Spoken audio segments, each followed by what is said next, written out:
I never thought I would be chasing child predators. It was 2 years ago when our team intercepted conversations between a 12-year-old girl and a 40-year-old pedophile. He wasn't just talking to her, he was abusing her, coercing her, collecting images and videos, and no one in her life, her parents, 6th grade teacher, or friends, knew what was happening. I have a 6th grader of my own. I have 3 kids, actually, but you don't have to be a parent to be devastated by this. I work for a tech company that uses artificial intelligence to detect issues like grooming and sexual predation, and this is something we see constantly. These abuses are occurring quietly and mostly go unreported, and we want parents to know exactly what we know about what happens online.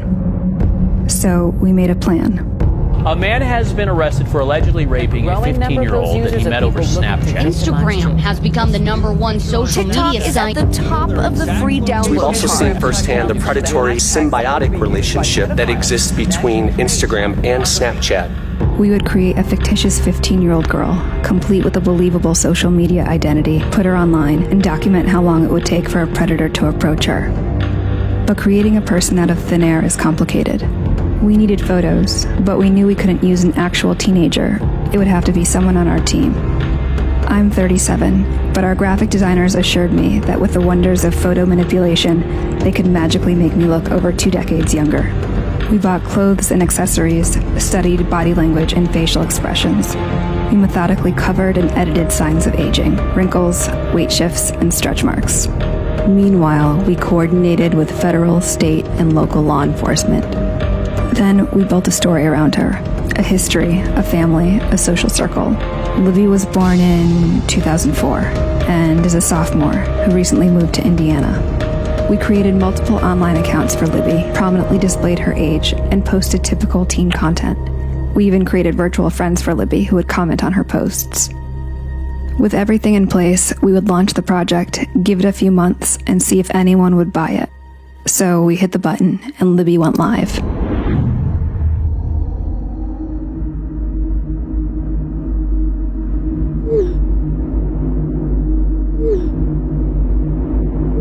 Within the first hour of posting on Libby's accounts, 7 adult men contacted her.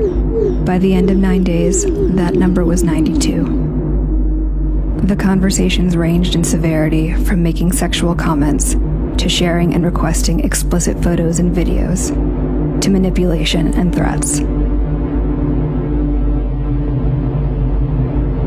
The onslaught was so massive, it took 5 of us playing Libby full-time to keep up. We decided to move off-site where we could scale up the operation and gather as much information and evidence as possible. Since Libby is 15, men might try to falsely justify their actions towards her because of her proximity to adulthood. Would parents question, where's the bar? Would a 13-year-old face the same barrage of predators? A 12-year-old? How young could it possibly go? The graphics team transformed me into 11-year-old Bailey. Bailey is afraid of the dark. She hasn't had her first crush yet. She's still prepubescent. A parent might assume Bailey would be insulated from any sort of predatory attack. We launched our 11-year-old persona online. 444 and go.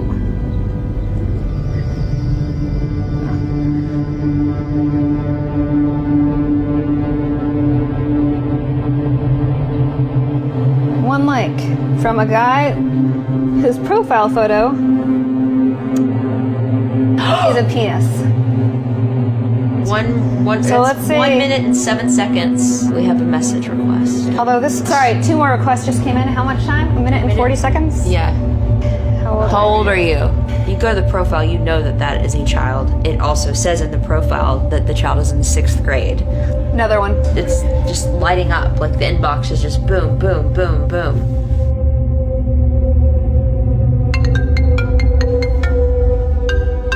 An incoming video call in less than 5 minutes.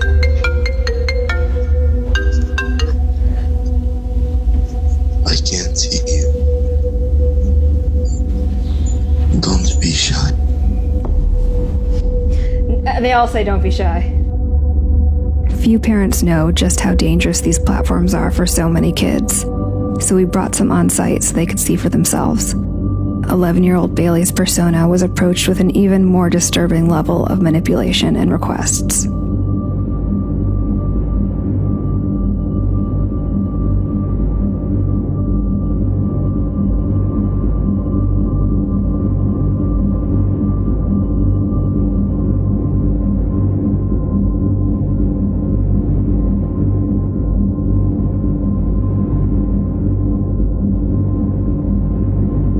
While the majority of the abuse happened from a distance, our child profiles also received requests to meet up in person, especially our 15-year-old persona. 28-year-old Keith was relentless. Like the others, he took no issue with Libby's age.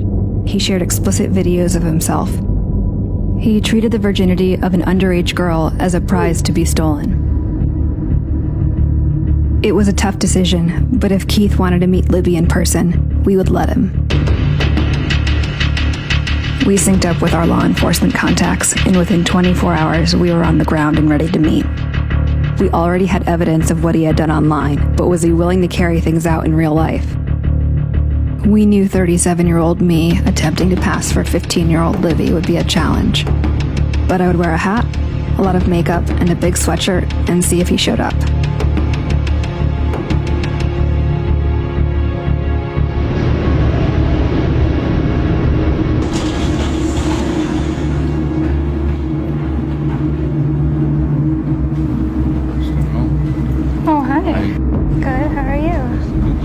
To meet you too. Hey. How you doing? Good. Okay. Is it what you expected? Well, yeah. So you going upstairs? Wait, so do you want to go for a walk first? Okay. What's wrong? Why you're not trying to rush upstairs? What was that? Why you're not trying to rush upstairs? I don't know. I'm a little nervous. Now let's go upstairs then. Don't be nervous. I've never done anything like this before, so I'm a little nervous. It's the first for everything. Yeah. Don't be. I'm not gonna rush you. We just go upstairs and talk. Okay. Have you ever? You wouldn't be shy. Are you okay with me being 15? I've never done it.